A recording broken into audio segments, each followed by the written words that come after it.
Hello two family, કેમ છો બધા? મજામાં? ગુડ મોર્નિંગ બધાને, જય માતાજી. તો ગાઈસ નવા બ્લોગનું સ્વાગત છે, નવો દિવસ નવો બ્લોગ. તો ગાઈસ અત્યારે નાઈ ધોઈને આપણે રેડી થઈ ગયા છીએ. અત્યારે સવાર જમવાનું મૂકવા જવાનું છે મારા એને હોસ્પિટલ. જમવા સાધન મળતું નહીં એટલે. Good morning. ગુડ મોર્નિંગ તમને.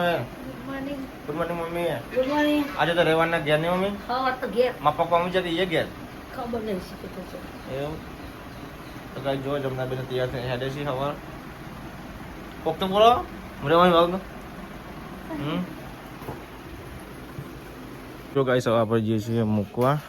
Good morning Pooja. Good morning. શું કરી રહ્યા?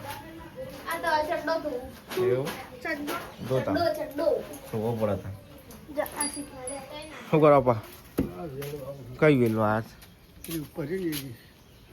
પ્રીતા બહુ વેલી હોય છે લા ભાઈ ના એમ ચોકણ ચોકણ આવો હવે પછી રાતે રાતી નહીં તો પછી ચોપડું કરો. હા પપલી થઈ જાય એમ. ચલો ગાઈસ હવે આપણે બાઇક સ્ટાર્ટ કરીને નીકળીએ છીએ. જતનાન મુકતાઈએ બજારમાં. તો ગાઈસ જો આપણે હાઈવે પર આવી જઈએ છીએ અને આવા જઈએ છીએ જમનાને મૂકવા હોસ્પિટલ. તો મુકતાઈએ ગાઈસ અત્યારે.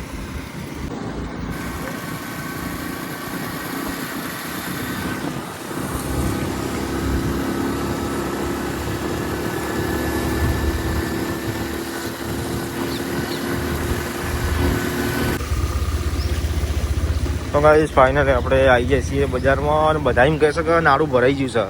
તો ચેક કરીએ છીએ. ભરાઈ ગયું છે તો ફરીને જવું પડશે આપણે. લગભગ પાણી નહીં, ખાલી જ લાગે. થોડું થોડું પાણી છે એટલે ચાલે એટલું.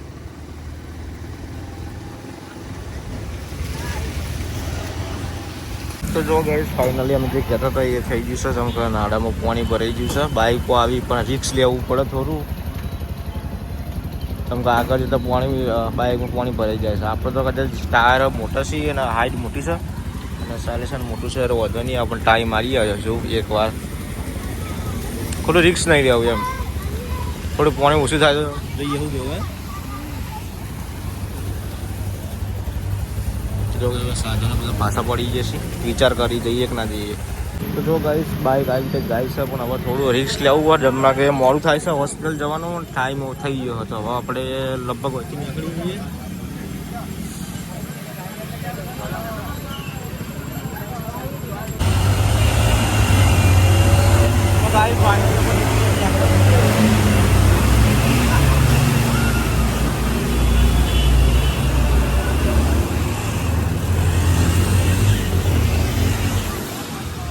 તો ગાઈસ બહાર તો આપણે નીકળી ગયા છીએ ફાઇનલી રિક્સ લઈને. પણ પેન્ટ ને બધું પલળી ગયું છે ગાઈસ. જો પેન્ટ ને બધું પલળી ગયું છે. બનાવવાની હતી તે કાજુ બદામ ને બધું લેવા આવ્યો છું. હવે જમણા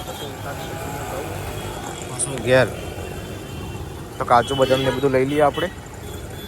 ગાઈસ જો જમનાનું હોસ્પિટલ આપણે ઉતારી દઈએ ત્રીજી ઉમસમાં. કાજુ બદામ લઈ લીધો ગાઈસ જુઓ. તો ગાઈસ જમનાના મૂકીને કાજુ બદામ લઈને આપણે નીકળી જઈએ છીએ ઘેર જવા માટે.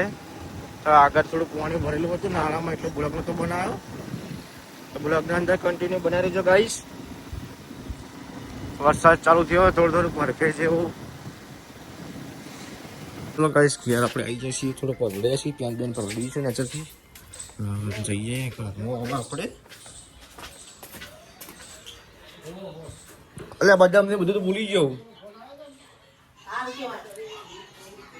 ગાઈસ. હોય તો પૂરી બનાવવાનું ચાલુ થઈ ગયું છે. સવારમાં વહેલા વહેલા ચમ પૂરીઓ બનાવો વહેલા વહેલા ચમ ખાવાય એટલા ના ખાવાય એટલે શું બનાવવાનું? કોઈ શાક હોય? હા કોના તરફથી જમણવાર છે પૂજા? એ કઈ ખુશીમાં? તો જો ગાઈસ પપ્પાને હરીફા ચાલા છે એ ચલામ લાયા આપણે પીસીએ. પચલામ લાયા 500 લાવ્યો 220 રૂપિયા. અને 250 તો એકના થઈ 110 રૂપિયા. જો ગાઈસ હરીફા ચા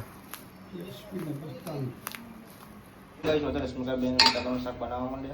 બાફેલા બટાકાનું હોય તો જો ગાઈસ પૂરી થાય છે. પૂજાની પૂરી બનાવી છે. આ બટાકા કપાઈશ કે આવું ના કરે. આ તો પેલું શું શાક થાય ખબર? તમારા માટે કોળું તો ગાઈસ ખાવાનું તો વિરમ ખાવા બેસી ગયો છે. એકલો વિરમ ખાવા બેસી ગયો. નહીં વિરમ? અને જો ગાઈસ આ તો ખીર બનાવી છે ચોમાસાની. જુઓ નવી સ્ટાઇલમાં ખીર બનાવી આજે તો. અને પૂજાને ખાવા બેઠા છે. મમ્મીને ખાવાનું બાકી નહીં.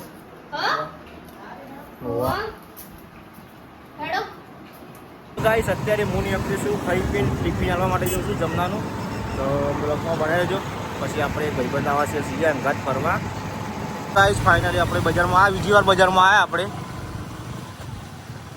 ટિફિન આપી દીધું છે ને હવે આપણે જઈએ છીએ ઘેર નહીં જતા થોડું બજારમાં રખડીએ. ફાઇનલી ઘેર આવી ગયો. વરસાદ ચાલુ હતો તે ઉપર હતા એટલે બધું પલળી ગયા. પપ્પા તો ઓઢીને ઊંઘ્યા છે. ઘરમાં બધા સુઈ ગયા લાગે. તો જો ગાઈસ મમ્મી ઊંઘ્યા છે. બીજું કોણ ઊંઘ્યું? રશ્મિકા. બસ રશ્મિકાને મેં ઉઠીને તો કોમકાજ ચાલુ કરી દીધું છે. ચલો વાગે છે પાછો પેલો દૂધનું શાક બનાવવાનું છે કાપી દીધી. તો મમ્મી ઊંઘે છે એમ તો હોઈ ગયું છે.